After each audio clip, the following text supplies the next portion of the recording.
Long ago, an everlasting being called the Sakura Dragon took root in Ashina's lands. From it flowed various forms of immortality, powers that would go on to corrupt the lives of men. One of these was the dragon's heritage, a direct line to the dragon's undying blood, and from that blood came the rejuvenating waters, which was a bewitching force that grants great resilience to one's flesh. However, this power was never meant for Japan, and from these gifts stemmed infestations and rot, leading many, like Kuro, a divine heir, to ponder whether this power was a blessing or a curse. So atop Ashina Castle, our goal becomes to sever this immortality, and what better weapon for this task than the Crimson Mortal Blade? This is one of two weapons in this world that's capable of wounding immortal beings, and once we ascend to the dragon's realm with this sword, we can rebuke its power. The Crimson Mortal Blade's true name, after all, is the Gracious Gift of Tears, and by making the dragon cry, we reject its gift of everlasting life. Where is this mortal blade? I've heard it's held in Senpou Temple. The gates to that temple are closed now, though. Who knows what those degenerates are doing shut away up there in the mountains. Senpou Temple was once a place dedicated to Buddha's teachings. These were teachings of selflessness, of death, and of rebirth. However, those of the Senpou Temple have strayed from Buddha's teachings. They have abandoned their faith, seduced by a search for immortality. And since you're now considered an immortal being, should you be captured, there is no telling what would become of you. You would do well to return the way you came. Despite being these rotting degenerates infested with immortal centipedes, the monks may not be as evil as they're being portrayed, but we'll get to that later. The first monks you fight bite down on sugars to enhance their strength, which should be a strategy that's very familiar to you if you've been using these sugars that you find scattered across all of Ashina, and their placement around the world is actually very intentional. For in an effort to curry favor with the Ashina, the Senpou monks effectively bribed the Ashina with candy. They spread these sugars across all of these lands in honor of Ashina's military heroes. Gokan, and even Ako, Ango, or Yashariku are statued as we first enter Senpou. These men once fought for their country, but they all became corrupted, turning into the headless monsters that you find throughout your travels. Ango, for example, lost his mind in defense of the state, and he was beheaded, sinking to the bottom of a moat. And since these sugar blessings are coming from such tormented creatures, you kind of have to wonder, at what cost to us or them are these blessings being imparted? And, you know, while we never really do get a chance to explore Senpou Temple's candy factory, the monks themselves use these sugars really liberally. They use every single one of them except Yashariku, actually. This candy in particular puts you closer to death, which made it forbidden to the monks of the temple, yet they had no problem distributing it far and wide in the name of donations towards their costly undying research. So these sugars brought them wealth, and they brought them favor with the Ashina, and this focus on wealth in particular actually aligns with another tool of theirs, the Golden Vortex. It's an upgraded version of their large fan, which forces enemies to drop items and money, which are to be considered donations. And it's all ironic, really, considering the words of their founder. One should focus only on deeds of virtue, and forego thoughts of attaining wealth. These are the words of the High Priest, and they were ideals that were upheld with a tenacious mastery of martial arts. These martial arts culminated in the Senpou esoteric text, a tome that contains skills that are both martial arts and prayers, weighted strikes that purge the self of worldly desire, for without strength, one cannot defeat the enemies of Buddha. And as we know, there's at least one undying enemy of Buddha occupying a Buddhist temple in-game. Eventually, however, this ideology decayed and festered, for the Senpou Temple was seized by an obsession with undeath, and their martial arts that were once used for virtue became used in the pursuit of immortality instead. There's even a curious statue sitting before their esoteric text that is consumed by flame, its left half blackened and burned, and if you finish the game, you'll know that this could be a sign of Shura, a demon that appears in the bodies of those who have lost all virtue. This is a Myo-o statue, and these statues represented guardians of Buddhist law, so it being so badly damaged is wholly representative of the degradation of Senpou's brand of Buddhism. This fall from grace has a lot to do with Senpou's experimentation with the rejuvenating waters, which, as we mentioned earlier, is a legendary source of immortality, and it flows from the dragon's blood. We talked about Isshin in the last video on the first half of Sekiro that you watched, and he was a legendary figure who established Ashina as the dominant force in the land. We spoke of how he hates the rats from the Interior Ministry who are preparing to invade his land, but curiously, he also considers these short assassins to be rats, as they spy on behalf of Senpou Temple. It seems Isshin's illness is indeed grave. The land of Ashina will not last much longer, even with Genichiro on our side. Here, the Senpou assassins spy on Isshin, ruminating on how the land of the Ashina is doomed, even with Genichiro on their side. Senpou is part of Ashina, after all, and its monks are equally screwed if the Interior Ministry invades them all, especially since the Interior Ministry actually fears the waters of rejuvenation, and Senpou Temple has been experimenting successfully with the waters of rejuvenation for years. They have a lot to lose if Ashina goes down. Talking more about these short assassins, they were originally hired to guard Senpou Temple, but inevitably they became an extension of the monks' will in their quest for undeath. Their mission became to kidnap children so that the Senpou monks could experiment on them with the waters of rejuvenation. So, circling back around to Isshin, it's no wonder that he considers these assassins to be rats and degenerates. In fact, knowledge of these experiments on children could explain why Isshin supports our quest to sever Kudo's immortality, and why he's so disappointed in Genichiro's use of the rejuvenating waters, since his grandson Genichiro actually sided with the degenerates of Senpou. In fact, there's evidence to suggest that Genichiro was actually encouraging even more research on the rejuvenating waters through Dosaku, who you would have seen experimenting with them on Ashina's behalf in the abandoned dungeon. This place is right outside of Senpou Temple, and Dosaku wears a garb that's actually identical to that of the bomb thrower monks. In addition, he fights with their martial arts, cementing the connection between the two places. And considering this man was an ex-disciple of Dogen, who is another important character, I wouldn't be surprised if Dogen was also involved with experiments on the rejuvenating children as well. Dotting the hills of Mount Congo are hundreds of little statues that are accompanied by red and white pinwheels.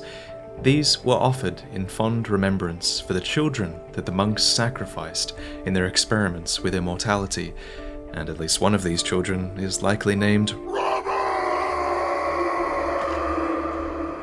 You might have heard of him. Round and round, all their little pinwheels spin. And yet, the children are still right here. The spinning, spinning red and white flowers. Only one pure white flower. And of all the children, only one child survived the ritual. It was by a hair's breadth, but mercifully, she survived. Oh, she must have suffered greatly.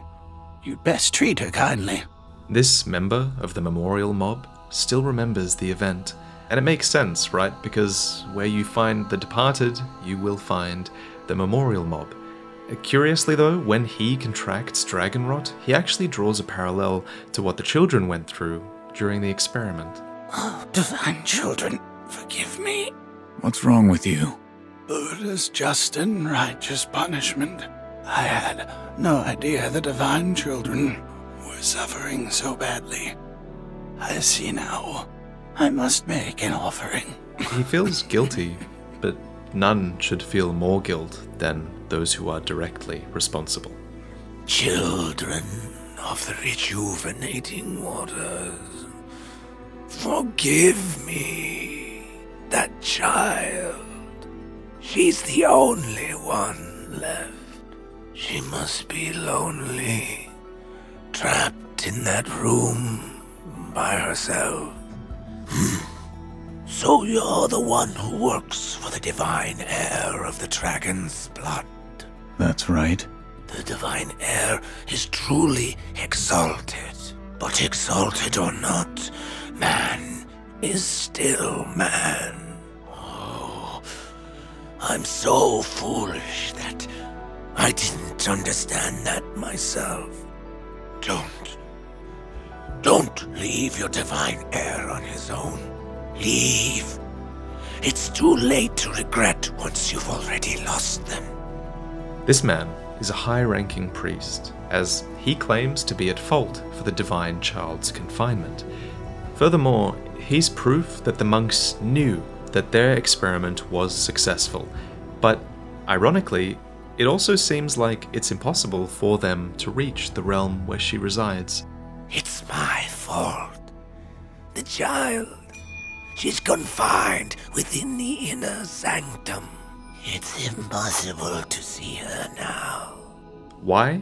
Well, this is just speculation, but my theory is that Buddha himself protects the realm where the divine child resides. Because this space that she's at lies past the illusory halls.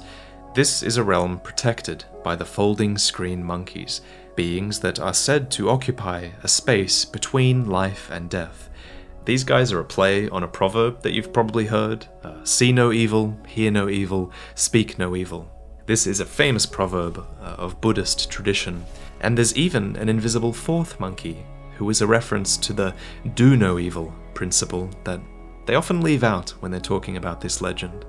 This, to me, is evidence that the Senpou monks turned a blind eye, a deaf ear, a mute voice upon their sinful path to enlightenment, and it's likely to me that this boss fight represents that fact. There exists a prosthetic in Sekiro called the Large Fan, which allows you to spirit people away. All of the monks of Senpou Temple were actually spirited away once before, that's why they're here. But if you spirit them away again, rumors say they'll disappear forever. Unless, of course, they're Kotaro, a kind Senpou monk, or unless they're the other monk here in the illusory halls who seems legitimately set on achieving nirvana. The fact that these two wholesome, legitimate monks are the only beings that were actually able to reach these halls when they're spirited away twice plays into my belief that Buddha is perhaps protecting this realm from the Infested. By the way, there was once someone who, like you, was on a mission. I believe he chased the monkeys for a while, but everything here eventually went silent. This someone is almost certainly Genichiro. He's a man with friendly links to Senpou Temple, a man who is looking for the mortal blade, and he's someone who would have found it impossible to catch the monkeys, since he doesn't have the same talents that we have. It's almost as if this was meant to be solved by us. Please, forgive them. They only sought to keep me hidden.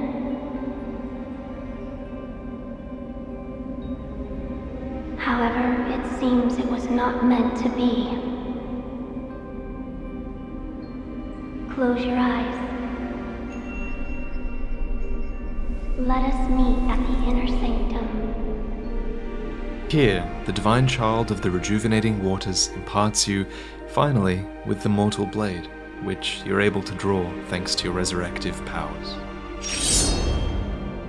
I accept its power. Wolf, that sword on your back, is it the sword that can kill those who cannot die? Yes. It was given to me by the divine child of the rejuvenating waters at Senpou Temple. The divine child of the rejuvenating waters? The monks at Senpou Temple abandoned the ways of their faith in pursuit of immortality. The result is those who have false dragon's heritage, known as the divine children of the rejuvenating waters.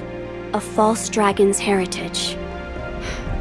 I never would have thought. Wait, divine children? Yes, many were created, but only one survived. Further proof of the corruption this power brings to man. The ties of immortality must be severed. Yes, my lord.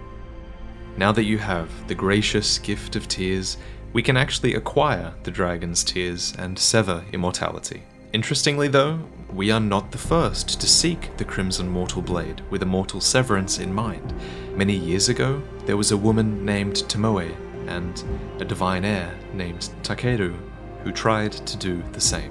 Tomoe's note reads, "Returning to the divine realm is hopeless, and I wish only to sever the dragon's heritage and restore his humanity." What she's describing is the purification ending, where the Oathbound commit Sudoku, restoring the divine heir's mortality and their humanity. She goes on to write, "Restoration requires the Everblossom and the Mortal Blade, and yet I cannot acquire the latter. The Mortal Blade was hidden by the High Priest of Senpou Temple, who has no desire to sever the immortal ties.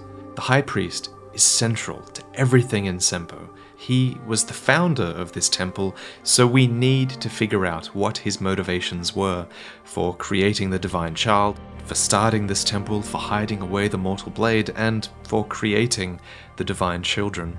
We find him, dressed all in blue, his corpse sequestered away in a cave, and instead of a mortal severance, which Tomoe wanted, the High Priest wanted a different ending. Turns out, he was actually gunning for the dragon's return ending, which he must have looked up on a wiki or something, because that shit's complicated, but to this end, and for this dragon's return ending, he outlined his journey in 2 sacred scriptures. The first text that describes his journey is Holy Chapter Infested. Depending on when you arrive here, it's either in the hands of the regretful monk outside the Halls of Illusion, or it's thrown to the bottom of the lake in disgust. It lays out a founding principle for Senpou Temple, that their journey is to spend an eternity musing on why they cannot die. The text is from the perspective of the High Priest, and it reads, "For an age I have been blessed by the worm. To be undying is to walk the eternal path to enlightenment.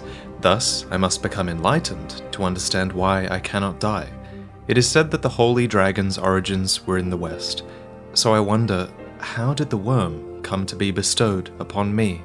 This text reveals a potentially major twist in Senpou Temple's lore.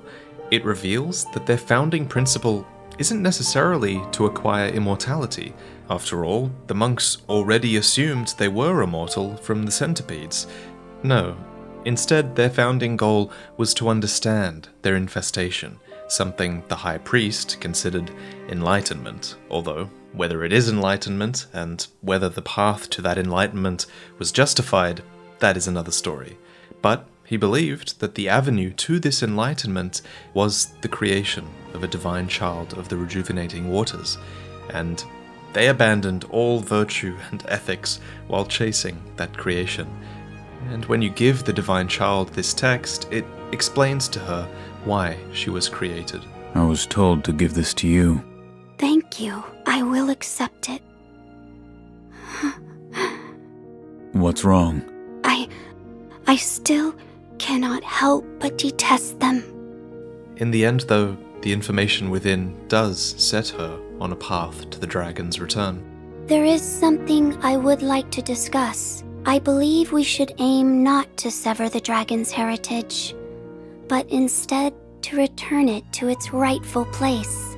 Return the dragon's blood? That's right. The dragon's heritage was set free from its homeland, and it drifted here to Japan. Its power was never meant for this land. Until something is done, it will continue to corrupt the lives of those who encounter it. The dragon's heritage and those connected to it.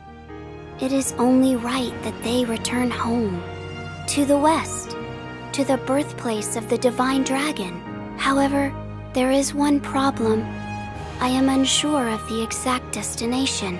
Who would know? Perhaps the High Priest of Senpou Temple. And he is? He's the founder of Senpou Temple. I wonder how old he actually is. He has secluded himself in a 5-story pagoda, past the narrow cave not far from here. Shinobi of the divine air. Yes? This path differs from that of the one to sever immortality. I do not wish to force my opinion upon you. Should you wish to return the dragon's heritage, then perhaps you should seek out the High Senpou priest.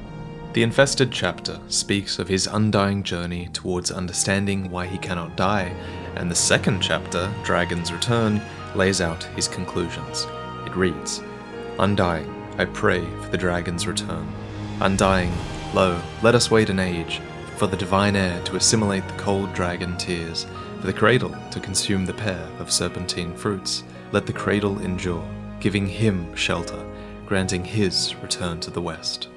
The serpentine fruits mentioned are the dried and fresh hearts of the serpents of the sunken valley, and Senpou actually has a lot of pre-existing links with the snakes and with the valley that are really easy to miss.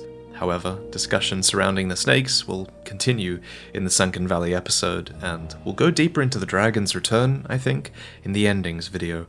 Remember to subscribe and ring the notification bell so you don't miss out, by the way. It's coming soon. I want to leave you on a really important topic, the Infested, the centipedes. You probably thought I'd mentioned them earlier. They're so core to Senpou Temple, and yet I mentioned them last because, just like the monks and their motivation, we don't really have enough information on them yet, in my opinion, to draw guaranteed conclusions. What we do know is that the centipedes are found within Hanbei, the Senpou monks, the guardian ape, and the corrupted monk. And in all of these examples, the hosts actually have a pretty symbiotic relationship with the centipede. They're able to carry on their goals while infested, whether it be defending a bridge, meditating on undeath, or just cultivating a flower to give to a mate. The centipede is more than happy to stay in the body for a ridiculous amount of time, and that might be their goal. We'll get to that later. But assuming that the rejuvenating waters and the fountainhead waters are the same thing, then these waters are actually what all the infested have in common. The guardian ape resides in a valley where the fountainhead waters pool deeply. The corrupted monk guards the fountainhead palace, and could also have link to the Senpou monks, who themselves have studied the waters for an age. To me, it makes a lot of sense that the centipedes come from these waters. After all, the waters stem from the dragon's heritage, and the dragon's heritage too has its own form of stagnation, in the form of dragon rot, which eats away at one's life force. The centipedes mirror that stagnation in the waters of rejuvenation. Sealing it for me is that there is actually one more place that the centipedes appear. It's very hard to find, but deep below Fountainhead Lake, surrounding the corpse of a giant carp, are tens of luminescent centipedes, which might mean that they infest the very source of the rejuvenating waters. Interestingly, giant carp in Sekiro are supposedly everlasting and have goals of becoming a dragon, and the fact that some centipedes have stripped away an immortal corpse is curious, to say the least. In addition, there are multiple Japanese legends that link centipedes and dragons, but those are tales for another time. For all their mentions about centipedes making the infested immortal, they might actually not. For in the cave by the 5-tier pagoda, we find the high priest and his peers as still and as dead as the centipedes that rest upon them. The nature of the high priest's undeath is by far the most intriguing part of Senpou Temple. Did he know when he was going to die? Is this why he and his peers hid away in a cave so no one would find out? Did the centipede leave their bodies once it was fully grown? Does it have some objective beyond this place? Where did it go? And also, how did this guy discover so much about the dragon's return? And what was his relationship like with the divine child? She knows about him somehow, after all. There's a lot of questions that I could speculate on for hours, but this has gone too long already. I'm curious though, as always, what do you think? I've actually decided to split the majority of Sekiro's story into 4 parts now, and I'm doing this for a few reasons, partly because it allows me to go into way more detail, as you can probably tell from this episode, and partly because, hey, I get to commission a bunch of incredible art for every single episode, so that makes me happy. If you want to access all my notes, or if you want full-sized exclusive wallpapers that you see featured on these thumbnails, then check out our Patreon, or just subscribe with Twitch Prime over on Twitch. The next few weeks are all about the lore, so stay tuned, and I'll hash all of it out.